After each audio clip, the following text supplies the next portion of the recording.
बिस्मिल्लाहिर्रहमानिर्रहीम। अस्सलाम वालेकुम। आप देख रहे हैं शहजाद मलिक एक्सक्लूसिव। मैं हूं शहजाद मलिक और आज के प्रोग्राम में आप सबको खुश आमदीद कहता हूं। नाजरीन, आज तो मेरा दिल ये था कि मैं गज़ब करप्शन की अजब कहानियां आपके सामने रखूंगा। 3-4 बड़ी top of the line stories मेरे पास आई हुई थी डॉक्यूमेंट्री एविडेंस के साथ। लेकिन ज़ाहिर है जर्नलिस्ट हूँ तो सबसे पहला यही काम होता है कि आके जो बड़े अखबारात हैं उनको देखा जाए वहाँ क्या लिखा हुआ है। तो फिर थोड़ा सा मूड चेंज हो गया। 2 खबरें आपके सामने रखता हूँ जंग अखबार की। एक खबर है एडिटर इन्वेस्टिगेशन द न्यूज़ और जंग जनाब अंसार अब्बासी साहब की। उन्होंने लिखा है कि कौन झूठ बोल रहा है, सदर ममलिकत या उनका सेक्रेटरी। जो अगली लाइन जिसकी वजह से मैंने कहा कि आपसे गपशप की जाए, वो लाइन ये है कि सेक्रेटरी की जानब से मौक़िफ़ झूठा करार देने के बाद सदर अलवी को निदामत का सामना।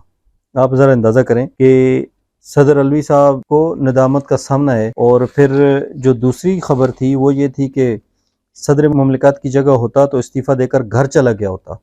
ये कह रहे हैं गवर्नर KPK जनाब हाजी गुलाम अली साहब। इन्होंने दौरा किया है जी जंग अखबार का, और ये उधर गए हैं और फिर वहाँ पे उन्होंने ये बात की है। आप ये देखें कि मुल्क के अंदर गैर आइनी इक़दाम जितने भी किए जा रहे हैं उसकी इंतहा है। तारीख़ में इतने गैर आइनी हथकंडे इस्तेमाल नहीं किए गए। आइनी हथकंडा भी आप कह सकते हैं, लेकिन इतने गैर आइनी स्टेप नहीं लिए गए जितने पिछले 16 माह में लिए गए हैं और ख़ासकर 9 मई के बाद लिए गए।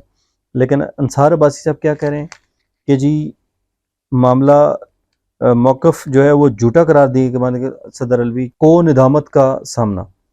जनाब अंसार अब्बासी साहब, सदर अलवी साहब ने सुन किए बगैर इस्टेब्लिशमेंट की दाढ़ निकाल दी है और चीखें पूरी दुनिया में सुनी जा रही हैं, और आप कह रहे हैं कि निदामत का सामना।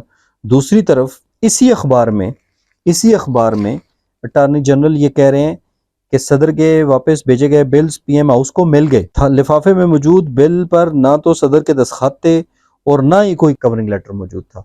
ये एक ही अखबार है, आपकी अखबार है, और ये आपकी स्टोरी है, और नीचे आपकी भी 2 कलम की स्टोरी है, और जो अटार्नी जनरल मंसूर अवान है उनकी भी 2 कलमी आपके ही लोगों ने लगाई है। तो आप ये देखें कि इस्टेब्लिशमेंट की दाढ़, मैंने क्या कहा है, इस्टेब्लिशमेंट की दाढ़ जो है वो सदर अलवी साहब ने बगैर सुन किए निकाल दी है, और वो चीखें पूरी दुनिया में सुनी जा रही हैं, और आप कहते हैं उनको निदामत का सामना है। उसको कोई निदामत का सामना नहीं है अंसार अब्बासी साहब। थोड़ा सा आप चेक करें, और कल कल अगर इसकी इंक्वायरी होती है तो फिर देखिएगा कि इसमें आएगा कौन कौन। और आप ज़रा फैक्ट्स के अगर पीछे चले जाएं, आपको तो बताने की ज़रूरत नहीं है, जो लोग आपको खबरें देते हैं उनको भी ज़रा फैक्ट चेक की ज़रूरत है। ये उन्हीं के कहने पे रुका हुआ था, और इसी वकार ने रुका हुआ था जिसका आप दिफा कर रहे हैं कि उसने मौक़िफ़ को झूठा करार दे दिया। जिस वक्त इंक्वायरी होगी, अल्लाह करे कोई जुडिशल इंक्वायरी हो, ताकि पता लगे कि अगर सदर ने बिल वापस किया था तो रोका किसने था, उसके टेबल पे क्यों पड़ा रहा, वकार के दराज में या वकार के टेबल में ये फाइल क्यों पड़ी रही। ठीक है, लेकिन आस्ता आस्ता आपको पता चल जाएगा, आपको भी और हमें भी। दूसरी बात यह है कि सदर मुमलिकत की जगह होता तो इस्तीफा कह कौन रहा है, गवर्नर KPK हाजी गुलाम अली।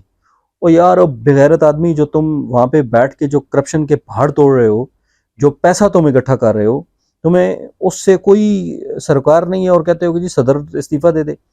आपने हरीपुर फैक्ट्री को बेड़ा करके रख दिया। अरबों रुपए का सामान आप वहाँ से उसका स्क्रैप की सूरत में, जो प्राइवेटाइजेशन कमीशन का जो एक तरह से एसेट था, नेशनल एक्सचेकर को जहाँ से फायदा होना था, वो आप उठा के ले गए हो वहाँ से। ठीक है, और आपने बेच दिया आगे गंदक फैक्ट्री में। जो ट्रांसफर पोस्टिंग के आप पैसे ले रहे हो गवर्नर हाउस के अंदर बैठ के, जो आपने लूट मार का एक बाजार गर्म किया हुआ है पेशावर के अंदर, उसका आपको कोई पता नहीं है। ठीक है, जो आप होटल इंडस्ट्रीज में इन्वेस्टमेंट कर रहे हो, जो आप नई ज़मीनें खरीद रहे हो, आपके बेटे ने एक नारायण का खान के अंदर होटल खरीदा है, आपको पता है वो कहाँ से खरीद लिया, पहले क्यों नहीं खरीदा। अभी आके इक़्तिदार में आके आप सारी चीज़ें खरीद रहे हो और कह रहे हो कि सदर मुमलिकत की जगह होता तो इस्तीफ़ा देकर घर चला जाता। सुन तो सही, जाम है तेरा फसाना क्या। पेशावर में जाके ज़रा आप अपने बारे में पूछे तो सही लोगों से कि आपके बारे में लोगों के ख्यालात क्या हैं। जो मुलाने हैं पेशावर के, मुलाना पार्टीज़ हैं सारी, मौलाना फजल रहमान के लोग हैं, वो बहुत ज़्यादा खुश हैं, और बहुत ज़्यादा जो लोग हैं वो आपसे नाराज़ भी हैं। ब्यूरोक्रेसी टोटली आपके खिलाफ हुई है। आपके खिलाफ तमाम पार्टियां इकट्ठी हो गई कि आपने करप्शन का बाजार गर्म किया हुआ है पेशावर के अंदर, और आप कहते हैं कि जी मैं होता तो इस्तीफा दे जाता। आपको तो इस्तीफा उस वक्त दे देना चाहिए था जब आपके खिलाफ पहली खबर लग गई थी कि आप करप्ट हैं और करप्शन कर रहे हैं और चोरियां कर रहे हैं। आपने चारसदा फैक्ट्री के अंदर क्या किया, کیا آپ کو اس چیز کا علم نہیں ہے؟ آپ کو علم ہے، لیکن دوسرے کے لیے، اپنے لیے نہیں۔